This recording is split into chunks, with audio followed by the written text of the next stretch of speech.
Kwame and Ama Mensah lived in a modern apartment in Accra, Ghana, with a view of the ocean that stretched toward the horizon like a shimmering cloth of blue and gold. Their home was adorned with Kent patterns and wooden sculptures that paid homage to their Ashanti heritage, even as they embraced their contemporary lives. Kwame worked as an architect, designing buildings that merged traditional African aesthetics with modern functionality, while Ama ran a successful fashion line that reimagined traditional African fabrics for the global market. They had been married for 7 years, their union blessed during a ceremony where libations were poured for the ancestors and the elders gave their blessings. In those early days, they would sit on their balcony in the evenings, drinking bissap juice and telling each other folktales passed down through generations, stories of Anansi the spider, of wisdom and trickery, of consequences that followed actions like shadows. But shadows had begun to fall across their marriage. Kwame's architecture firm had taken on international clients, and he spent weeks traveling abroad. When home, he brought expensive gifts but carried an air of distraction that no imported perfume could mask. The spaces between their conversations grew, like the cracks that appear in the earth during the harmattan season. "You're never truly here," Ama said one evening, her fingers tracing patterns on the arm of the sofa as Kwame scrolled through his phone. "Even when you're not traveling, you're somewhere else." "I'm building our future," Kwame replied without looking up. "Someone must." Ama began to spend more time at the gym, finding solace in the rhythm of movement, in the burning of muscles that reminded her she was alive. It was there she met Kofi, a personal trainer whose smile carried the warmth of the afternoon sun. Unlike Kwame, when Kofi listened to her speak, his eyes never wandered to screens or distant horizons. "Your form is perfect," Kofi told her during their third session, his hand briefly touching her shoulder to adjust her posture. The touch lingered in her mind long after, like the echo of a drum. That night, when Kwame announced another trip, this time to Dubai for 2 weeks, Ama nodded silently. After he left, she booked extra sessions with Kofi. The gym became her sanctuary. Kofi taught her about her body's strength, about endurance, about the power she held within herself. He told her stories of his childhood in a small village near Lake Volta, where his grandmother was a storyteller who kept the old tales alive. "She always said that life is like a river," Kofi explained as they stretched after a session. "It finds its own path, no matter what obstacles stand in its way." "And what if the river makes the wrong choice?" Ama asked, thinking of the way her heart raced when Kofi was near. "My grandmother would say there are no wrong choices, only different paths with different lessons." When Kofi invited her for dinner to discuss a personalized nutrition plan, Ama hesitated only briefly before accepting. They met at a small restaurant that served traditional dishes, fufu with light soup, jollof rice, and grilled tilapia. The conversation flowed easily, moving from fitness to family to dreams. "You deserve to be seen," Kofi told her as they parted that evening. Truly seen. Under the gaze of a full moon, like the watchful eye of an ancestor, Ama returned home to an empty apartment, her mind filled with dangerous possibilities. On her phone, a message from Kwame, "Meeting running late. Don't wait up." She looked at the Baobab painting on their living room wall, a wedding gift from her mother, who had told her that like the Baobab, marriage needed deep roots to withstand the seasons. Ama wondered if their roots had grown deep enough, or if they were already withering in the dry season of neglect. The first time it happened was on a Wednesday, the day sacred to the earth goddess in traditional belief, a day when, in the old times, farming was forbidden to allow the earth to rest. But there was no rest in Ama's heart as she followed Kofi to his apartment after a particularly intense training session. Just for tea, she had told herself, knowing even as the words formed in her mind that they were as substantial as morning mist. Kofi's apartment was small but filled with art, wooden masks from various West African cultures, bronze figurines from Benin, paintings of market scenes bursting with color. Unlike the carefully curated aesthetic of her home with Kwame, Kofi's space felt alive, personal, infused with stories. "This is from my grandfather," Kofi said, showing her a walking stick adorned with intricate carvings. He was a hunter before he became a teacher. He said this stick helped him find his way in both the forest and the classroom. When Kofi touched her, it was with reverence, as if she were a sacred text to be read carefully. Their bodies moved together like dancers following an ancient rhythm. Afterward, lying in his bed, guilt crept into Ama's consciousness like a shadow at sunset, gradually growing longer and darker. The elders say that secrets are like termites, Kofi murmured, his fingers tracing patterns on her bare shoulder. They eat away at the foundations until the structure collapses. Are you suggesting I tell my husband? Ama turned to face him, her eyes searching his. I'm suggesting that whatever path you choose, be mindful of the consequences. In the stories my grandmother told, deception always unravels eventually. Over the next weeks, as Kwame remained abroad, Ama created a new routine: work at her fashion studio until evening, training with Kofi at the gym, and then hours in his apartment, learning the map of his body, telling him stories of her childhood, sharing meals of kontomire stew and banku that they prepared together. With Kofi, she rediscovered parts of herself that had faded in her marriage: her laugh, her spontaneity, her passion for the folk dances her grandmother had taught her. She began incorporating these renewed elements of her heritage into her fashion designs, creating a collection that received critical acclaim. Your work has transformed, her business partner, Efua, commented. There's a vitality to it now, a passion. Ama smiled, not mentioning that the same could be said of her life.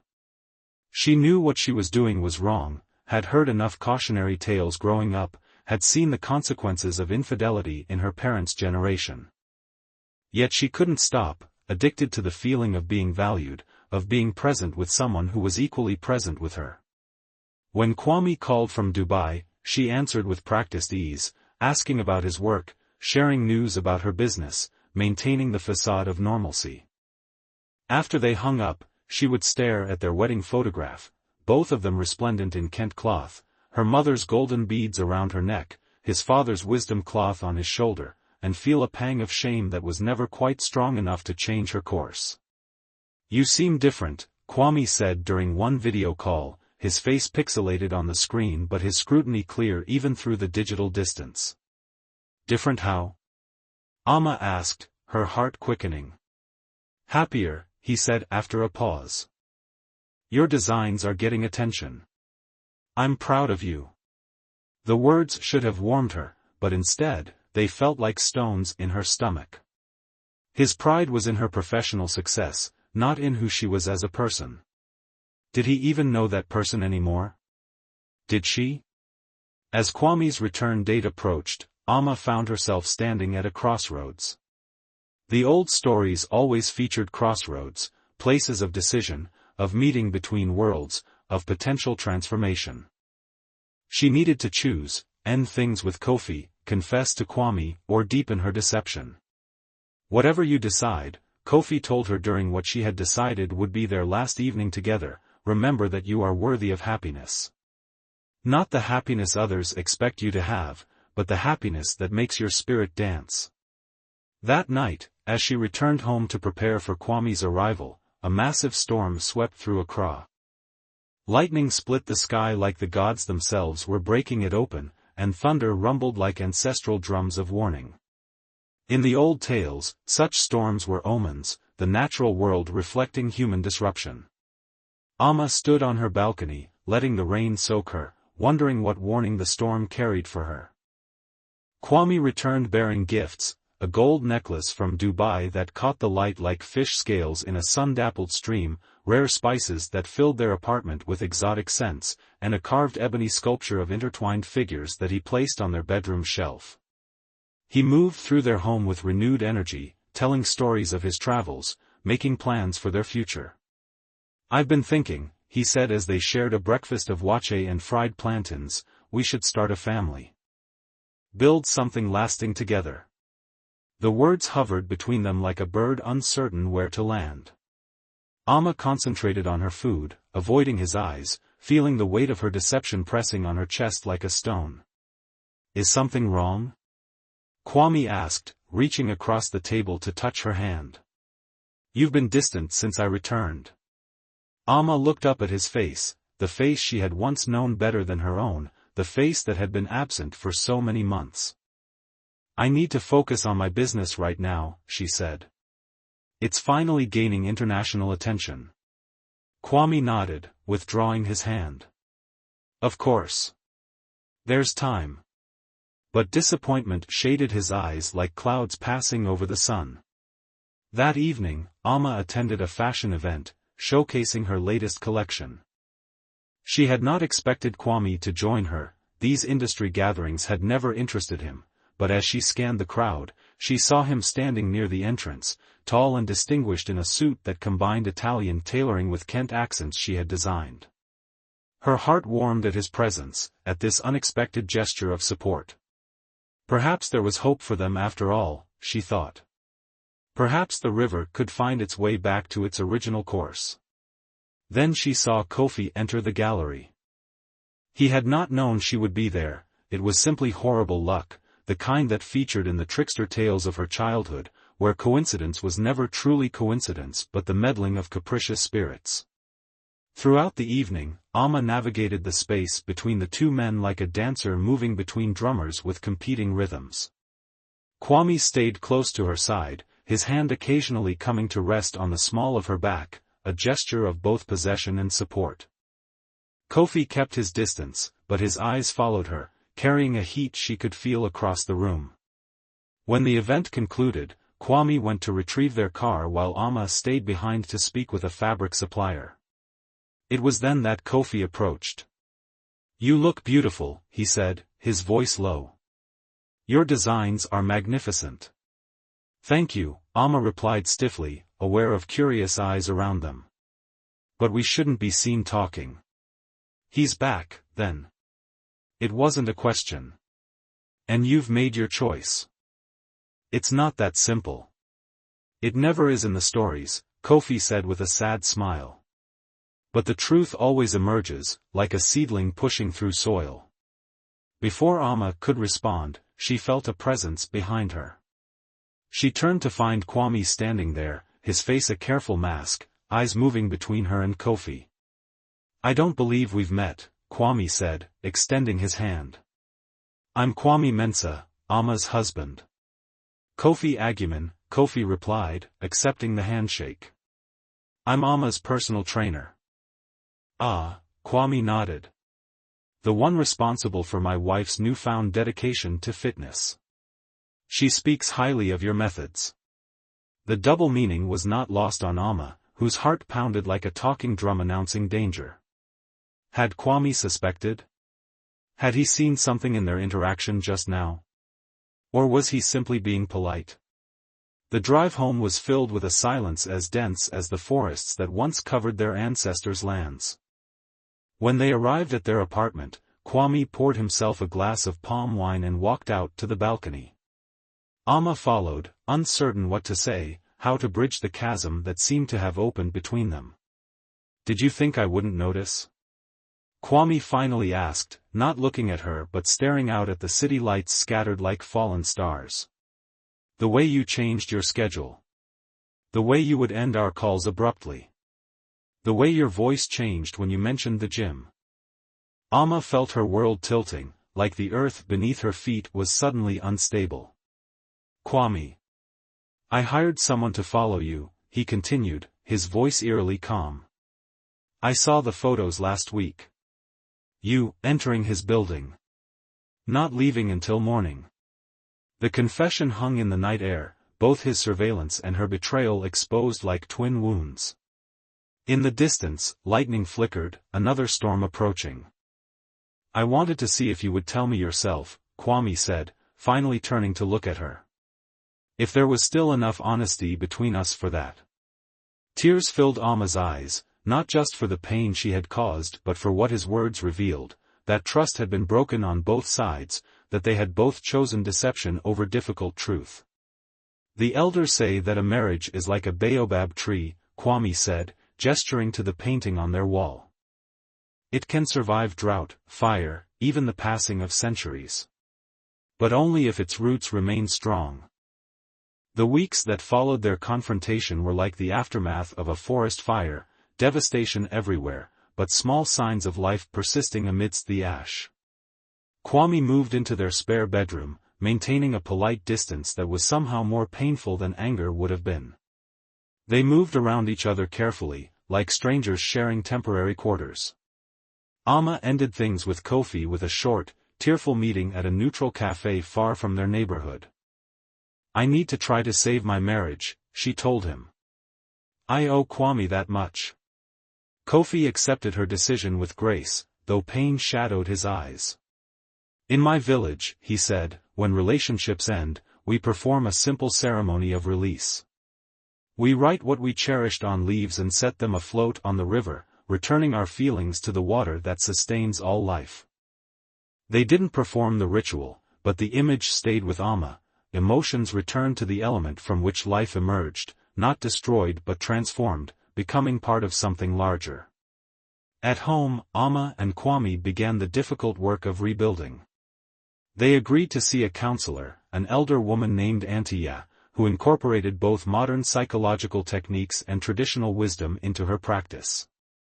In her office, adorned with proverbs written in elegant calligraphy, they excavated the layers of their relationship like archaeologists at an ancient site. "Both of you chose avoidance over confrontation," Antia observed. "Kwame, you buried yourself in work rather than addressing your wife's loneliness. Amma, you sought connection elsewhere rather than demanding it from your marriage.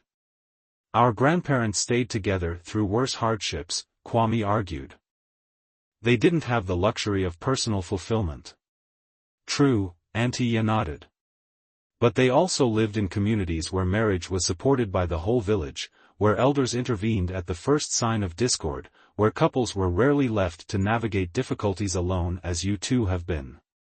Gradually, painfully, they began to rebuild their communication.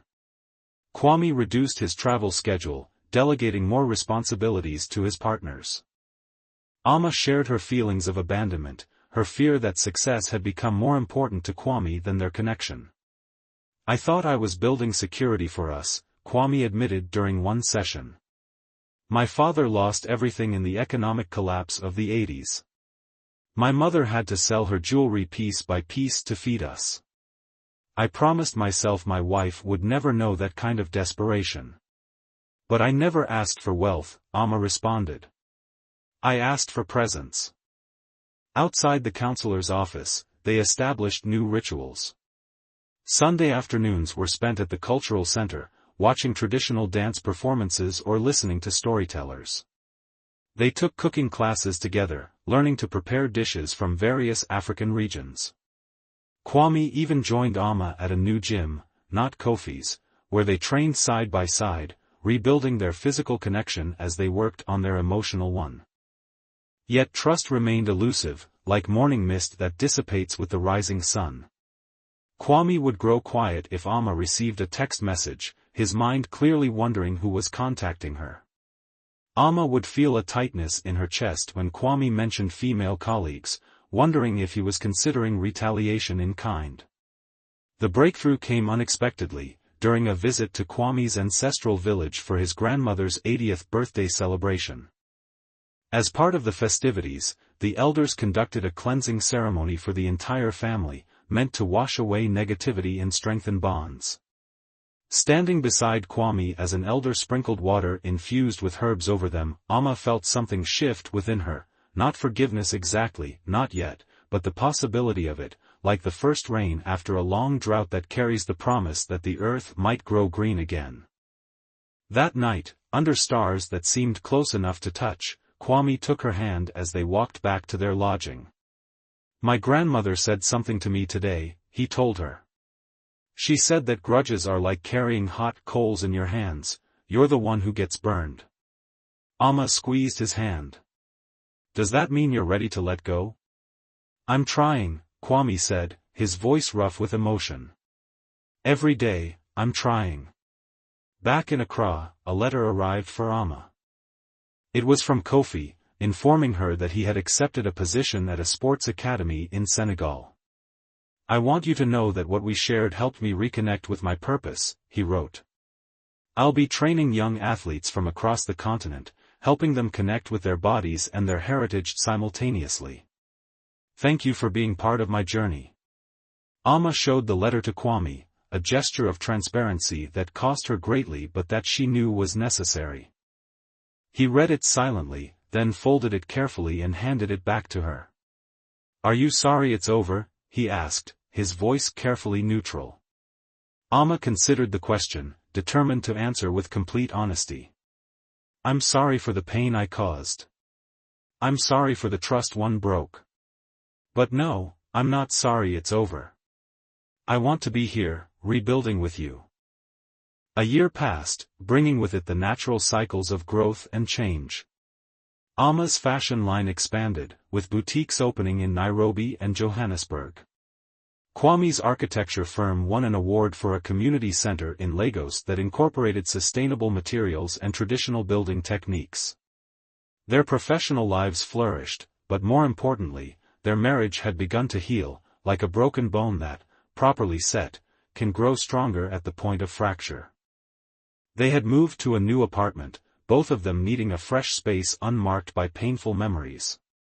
Their new home faced a small park where ancient trees had somehow survived the city's expansion. From their balcony, they could watch children playing, old men playing aware beneath the shade, young couples walking hand in hand.